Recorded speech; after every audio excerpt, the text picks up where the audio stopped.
안녕하세요. 다시 찾아와 주신 여러분을 환영합니다.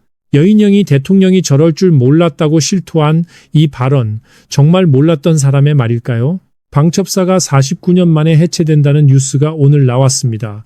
그리고 정확히 같은 시점에 12.3 계엄 당시 방첩사령관이었던 여인형의 실토가 함께 흘러나왔어요. 대통령이 저럴 줄은 몰랐다는 그 프레임입니다.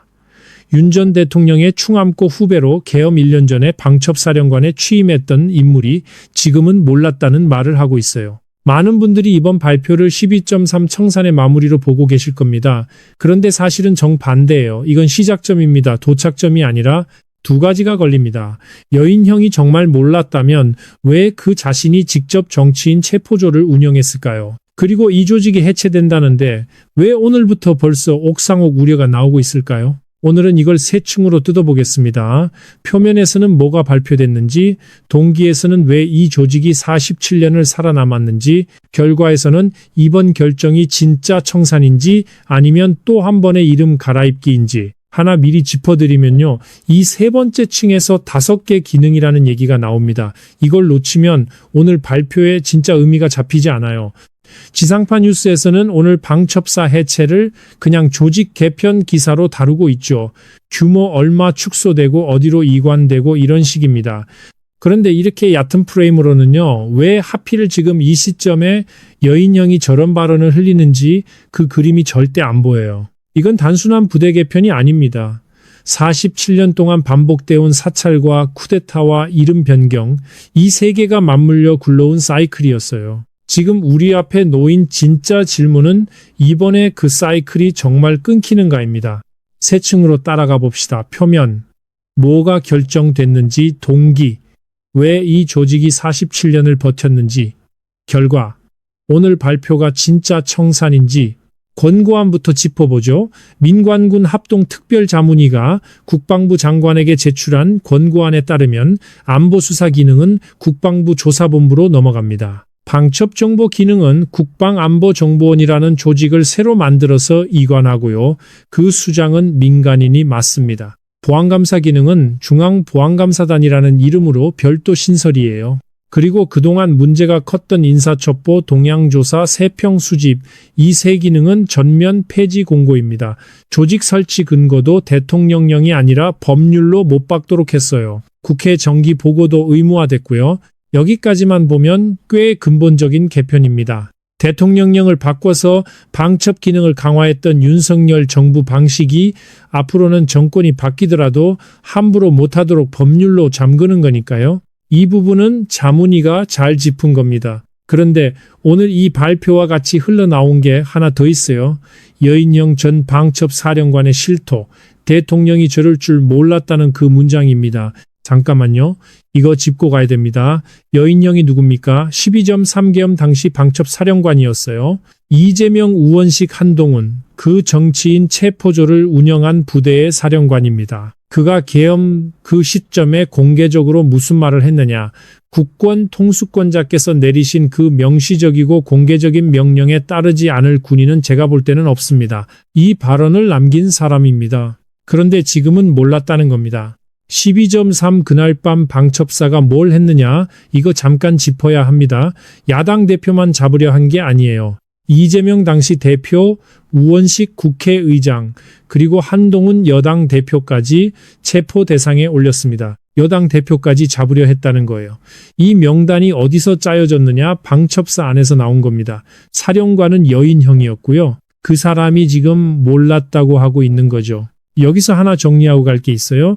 방첩과 보안과 수사, 이 세 개가 뭐가 다르냐는 겁니다. 수사는 말 그대로 군 관련 범죄 수사예요. 방첩은 간첩을 잡고 못 오게 막는 겁니다. 그럼 보안은 뭐냐? 방첩이 밖에서 들어오는 걸 막는 거라면 보안은 안에서 새어나가는 걸 막는 겁니다. 안팎을 한 조직이 다 쥐고 있었던 게 방첩사예요. 그리고 여기에 사찰 기능이 더해집니다. 방첩사의 가장 큰 임무가 뭐냐? 쿠데타 예방입니다. 쿠데타 막으려면 군 내부에 그럴 기미가 있는지 미리 봐야 되죠. 그러니까 정보를 체크해야 되고 그게 결국 사찰이 됩니다. 이 사찰 정보가 5개 기능하고 합쳐지면서 이 부대가 무소불위가 된 거예요. 그 위세가 얼마였는지 하나만 예로 들자면요. 국방부 장관 회의에 들어가는 방첩사 대표 계급이 별 하나였습니다. 준장이요? 국방부 장관 앞에 별 하나가 들어가서 앉아 있다는 게 뭘 의미하냐면 군 조직 안에서 이 부대가 어떤 위치였는지 딱 보여줍니다. 야전부대 군인들 사이에서는 방첩사가 없어진다니까 잘 됐다는 얘기가 지금 돌고 있어요. 오랜만에 후련하다는 반응. 군 내부에서도 이 조직 없어지는 걸 환영하는 분위기가 있다는 거죠. 여러분, 그러니까 이거 좀 이상하지 않으세요? 이름은 4번 바뀌었는데 하는 짓은 한 번도 안 바뀌었어요. 1977년 보안사, 1991년 기무사, 2018년 안보지원사, 2022년 방첩사.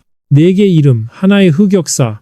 딱 청개구리 모두였던 거죠. 개혁하라니까 정확히 반대로 가고 감시하라고 만들었는데 자기가 감시망이 되어버리고, 그러니까 이 실토가 오늘 이 시점에 흘러나온 게 정말 우연일까요? 방첩사 해체 발표하고 정확히 같은 날에 몰랐다는 프레임이 함께 나옵니다. 이 두 사건이 우연히 겹친 걸까요? 아니면 판을 정리하려는 쪽에서 그림을 짜고 있는 걸까요? 여기까지 정리하면 답이 얼추 나올 것 같습니다. 방첩사가 12.3 도구였고 그 사령관이 실토했고 부대는 해체된다. 47년 흑역사가 오늘로 마감되는 거예요. 이 정도면 충분한 청산으로 보이죠. 그런데 여기서 한 가지 놓치면 안 되는 게 있습니다. 이번 권고안 자세히 뜯어보면 옥상옥 구조가 하나 살아있어요. 권고안이 새로 만드는 조직이 2개죠. 국방안보정보원 그리고 중앙보안감사단. 국방안보정보원은 민간인 수장에 국회 정기보고까지 붙였습니다. 통제 설계가 명확해요. 그런데 중앙보안감사단 여기가 문제입니다.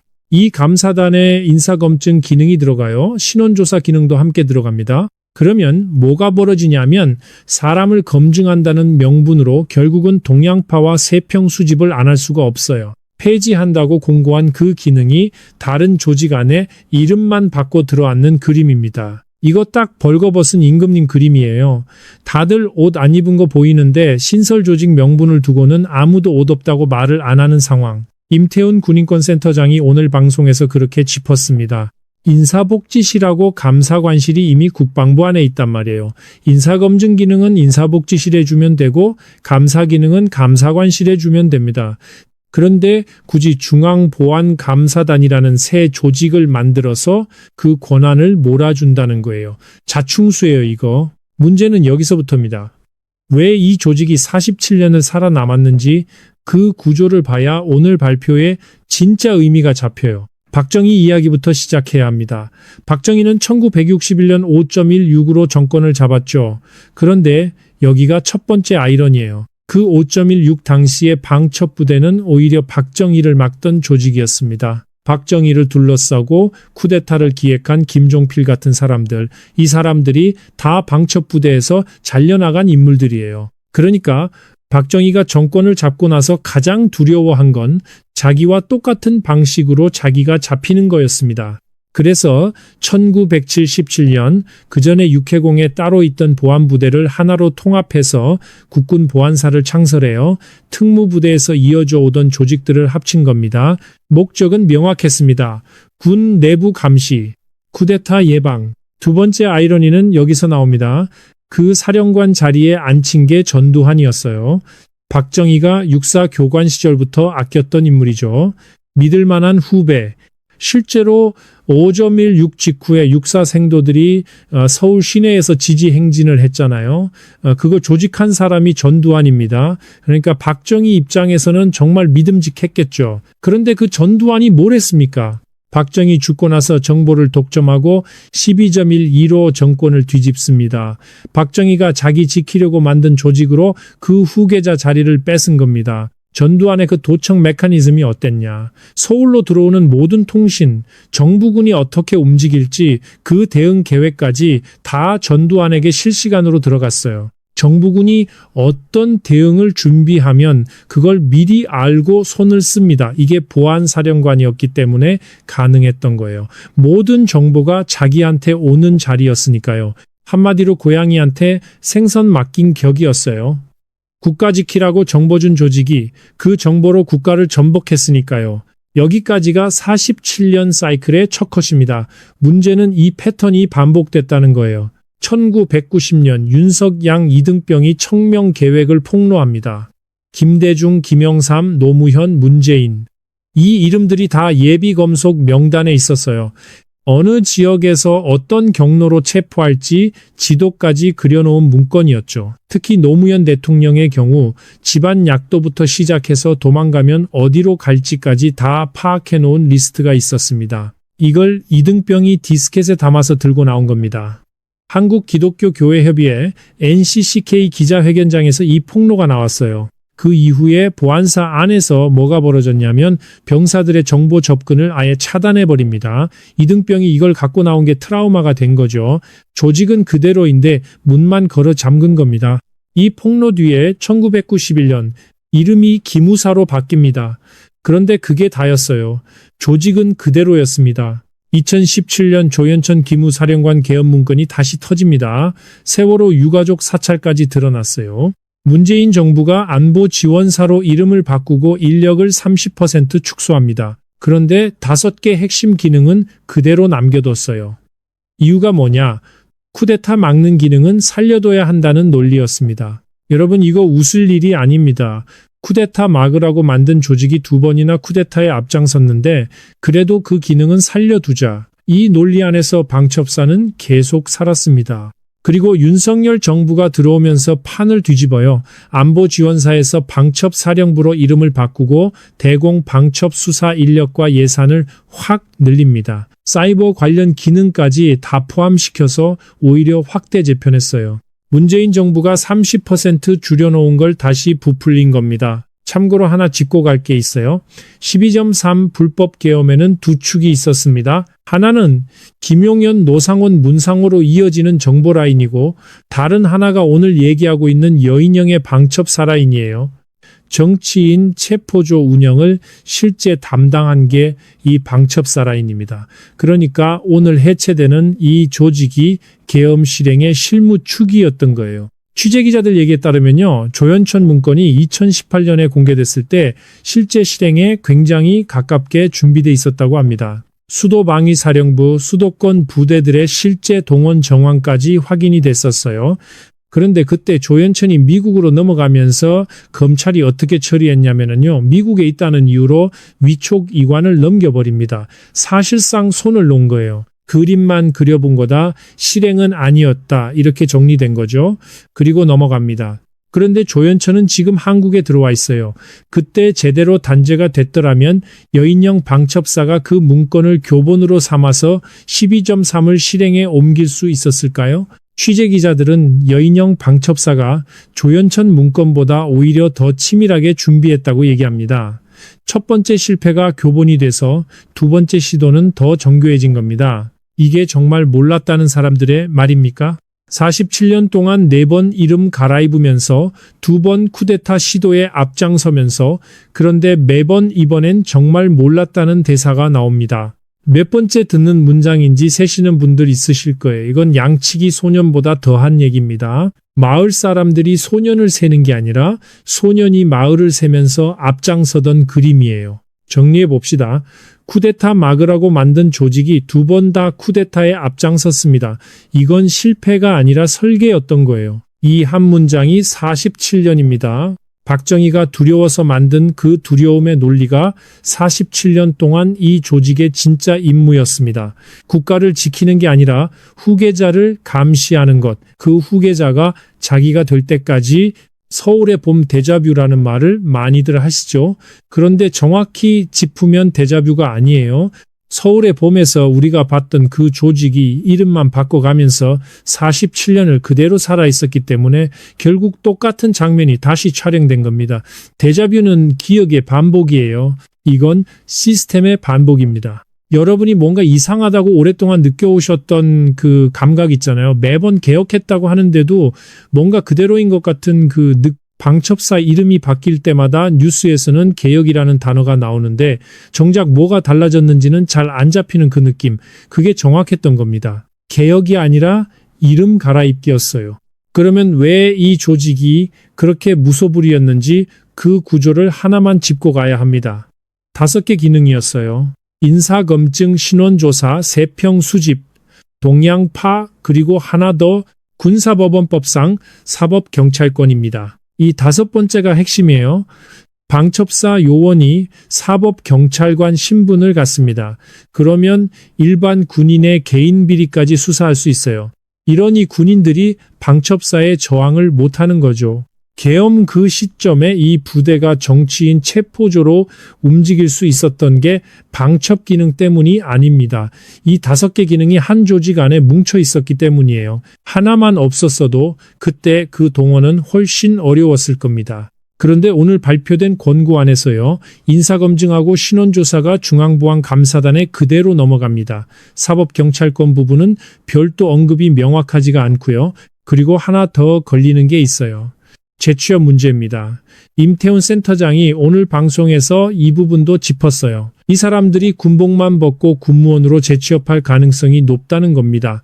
항상 그래 왔거든요.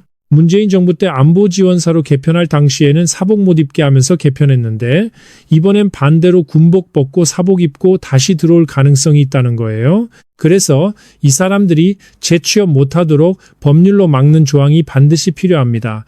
그게 없으면 결국 옛날 그 구조로 돌아가요. 지상파 뉴스에서 이 5개 기능이 왜 문제였는지 이렇게 짚어준 보도 오늘 보신 적 있으세요? 방첩사가 무소불위였다는 표현은 나오는데 왜 무소불위였는지 그 메커니즘은 대부분 그냥 지나갑니다. 이 5개의 조합이 계엄의 조건이었어요. 지금 국회에서는 부승찬 의원과 추미애 위원장이 발의한 군사법원법 개정안이 걸려 있습니다. 군사경찰에게 내란 수사권을 부여하는 법안이에요. 그런데 어제 법안심사 소위에서 이게 다뤄지지 않았습니다. 22일 내란 특위 전체 회의에서 홍현익 위원장이 발표한 안을 두고 다른 위원들과 토론이 예정돼 있고요. 박정훈 대령이 오늘 준장으로 진급했다는 소식 들으셨을 겁니다. 이 진급의 실무적 의미는요, 조사본부장 대리 자리에 앉으면 내란 수사에 대한 본격적인 칼자루를 쥐게 된다는 거예요. 그런데 이 법이 통과가 안 되면 쥔칼을 뽑을 수가 없습니다. 결국 개혁 TF마다 기득권이 곳곳에 들어가 앉아 있는 겁니다.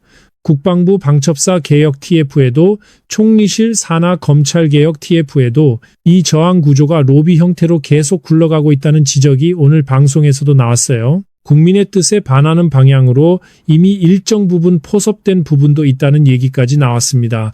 개판 5분 전이라는 표현이 어울리는 국면입니다. 처음에 여인형의 실토를 두고 물었죠. 정말 몰랐던 사람의 말이냐고요.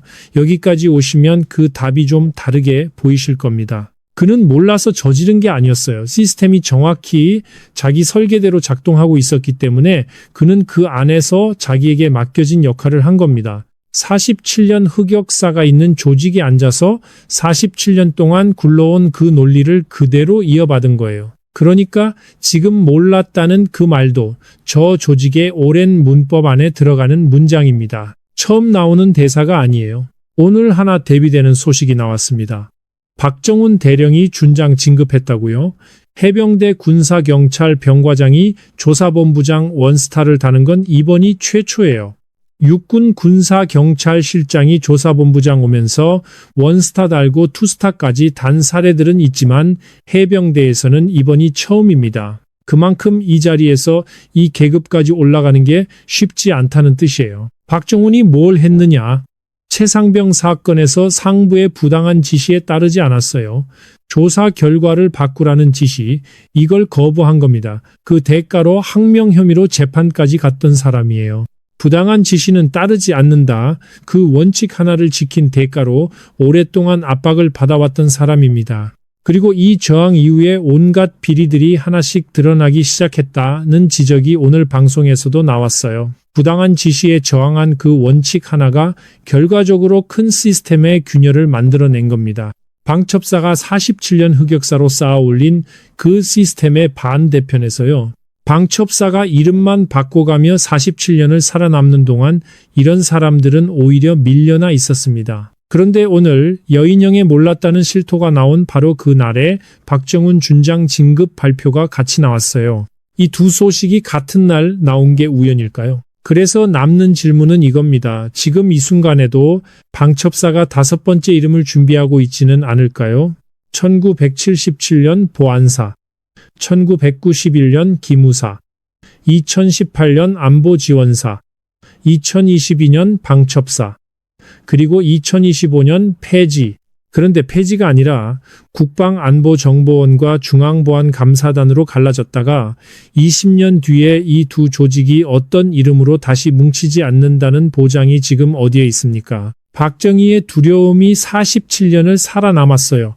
그 두려움의 논리가 다음 20년, 30년을 또 살아남지 않으려면요. 지금부터 진짜 개혁이 시작돼야 합니다. 오늘 발표된 권고안 안에 재취업 방지 조항과 사법경찰권 회수 조항이 명시적으로 들어가는지 국회 논의 과정에서 이걸 반드시 짚어야 합니다. 오늘 발표는 시작점이지 도착점이 아니에요. 이 흐름이 어디로 가는지 22일 내란 특위부터 부승찬 의원 법안 처리까지 같이 추적하고 싶으시면 구독 부탁드립니다. 이 분석이 도움되셨다면 좋아요와 알림 설정도 같이 눌러주세요.